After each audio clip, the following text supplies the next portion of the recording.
Thank you, Josh. That was just beautiful.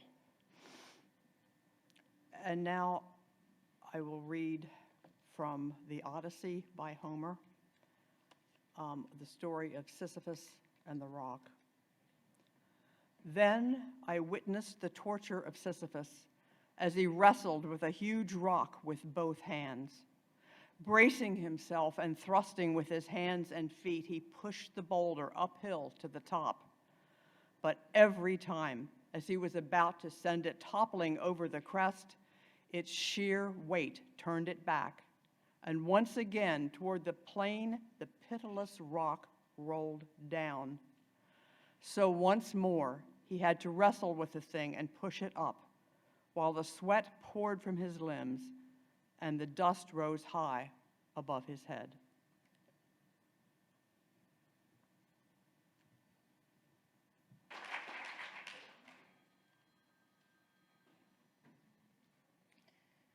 Thank y'all so much for sharing that beautiful, beautiful piece with us. And it is so good to be back with you all. I'd like to take you back to the reading that Lisa read for us, the story of Sisyphus. It's a compelling image, isn't it? Imagine yourself as Sisyphus, straining with all your might to push the boulder up, up, up the hill.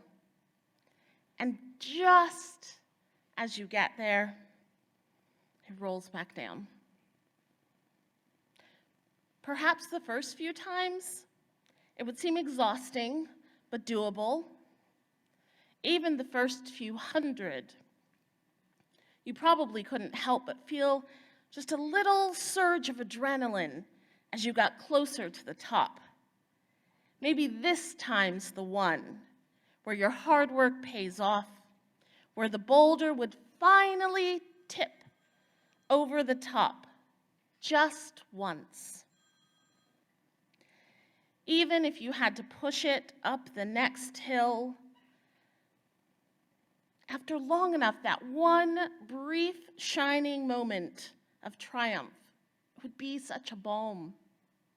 But no. This time, just like all the other times, down the hill the boulder would roll, and up the hill again you'd push it.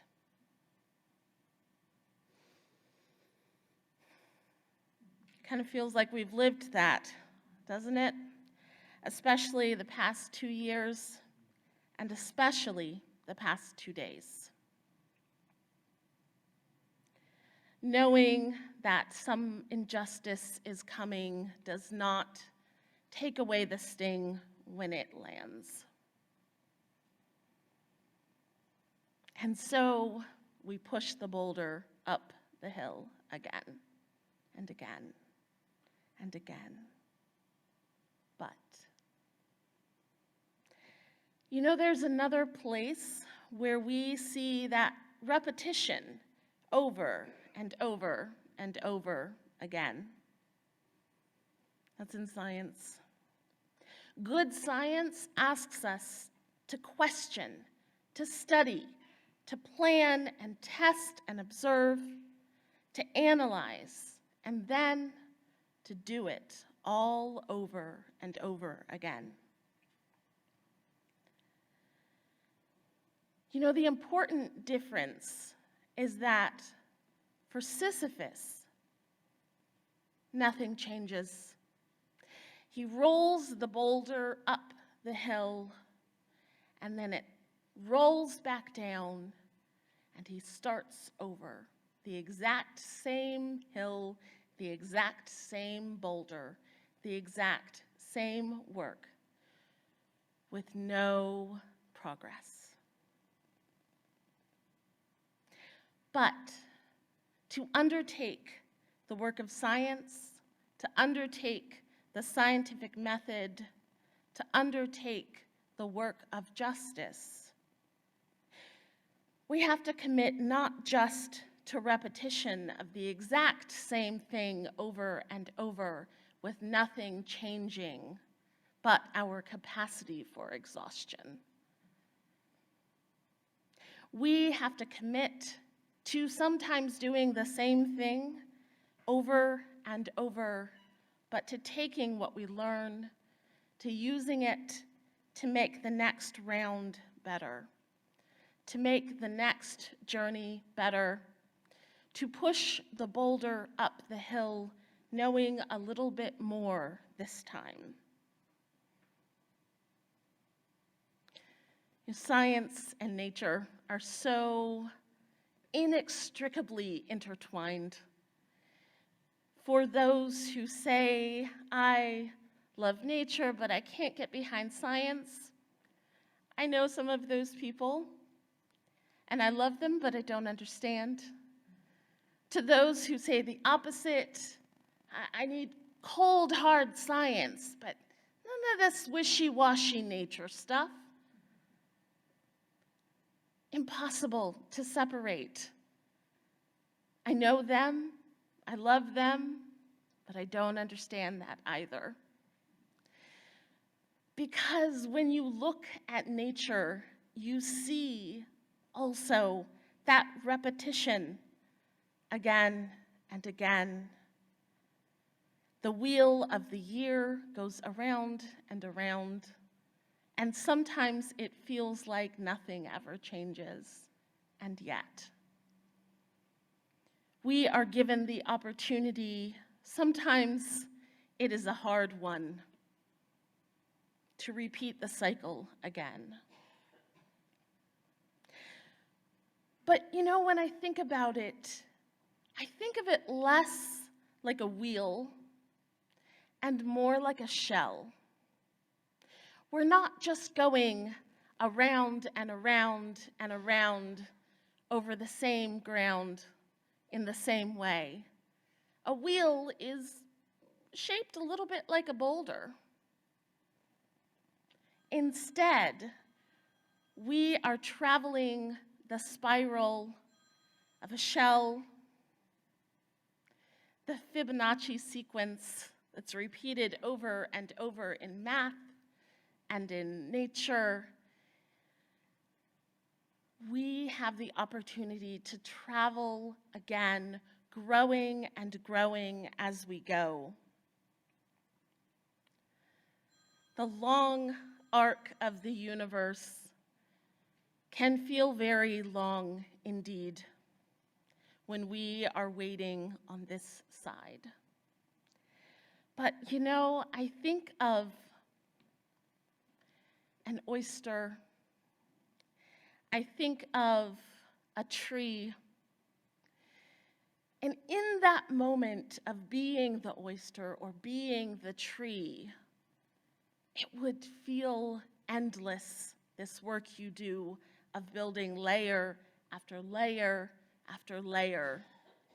And yet, from our perspective, from the other side of history, from that oyster or that tree, we can see what became of all of that layering. We can see what became of each travel around and around and around. And yes, we are sometimes pushing a boulder up a hill, and we are tired. That's the other thing that I notice about the story of Sisyphus that feels alike sometimes, and yet it really isn't.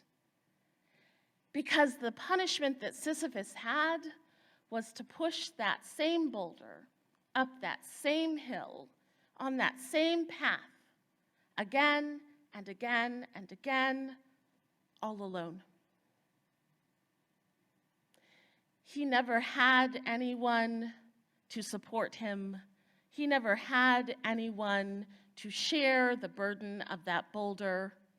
He never had anyone to pass the boulder off to when he got tired. We have that.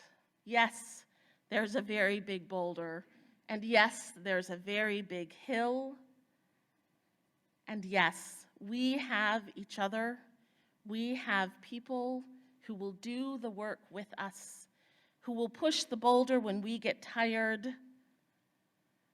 who will take the next stage in this grand experiment we call life, who will write down the data that we have gathered, who will hold the shell we travel around, who will hug the tree as it grows and send love through to the next generations, who will sit on the rock, the dirt, everything that is around us, and who will feel the love from the generations that have gone before us.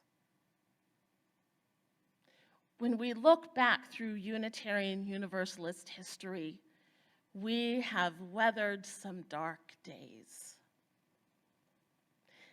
I know many people who came to Unitarian Universalism in the days after the 2016 election. I have talked to many people who remember the dark days before that, when many people were drawn to come together to push the boulder up the hill. Because the benefit of community is not just in the joyous times, but in being together on the times that are hard. We are bending the arc of the universe. Because for every conversation that I heard when the Supreme Court's final decision came down, recalling the times before Roe v. Wade, the times before we had reproductive justice enshrined in court decision, at least a little bit. I have also heard, sometimes in the very next breath, someone say, but at least it's a little bit different this time. We have traveled this road before, and we know we can do it. We have learned more. Science has come further. It is hard, yes, to suddenly realize that we are pushing a boulder uphill and it's heavier than we thought. The hill is steeper than we were perhaps expecting. But no matter how much it may feel like it sometimes, we're not Sisyphus. We're Ada Twist, learning from what we observe and redoing the experiment, sometimes writing all over the walls and making those around us despair of how messy the experiment is. But we can learn more each time we travel around the spiral, around the shell, each time we travel the wheel of the year, even when the days are long and the years are long, because we know that there is also coming a time when the days will be short and the years short, as we soak in all of the joy of beloved community that we have built together. And we may not see each bit of that, but we can see the layer that we add to the pearl that is forming. We can see the layer that we add to the tree that is growing. And one day, those who come after us, the generations who will follow us, will be able to look at this stunning old growth tree and know that our pushing the boulder together is what made all the difference in their world and ours. Amen, and may we make it so together.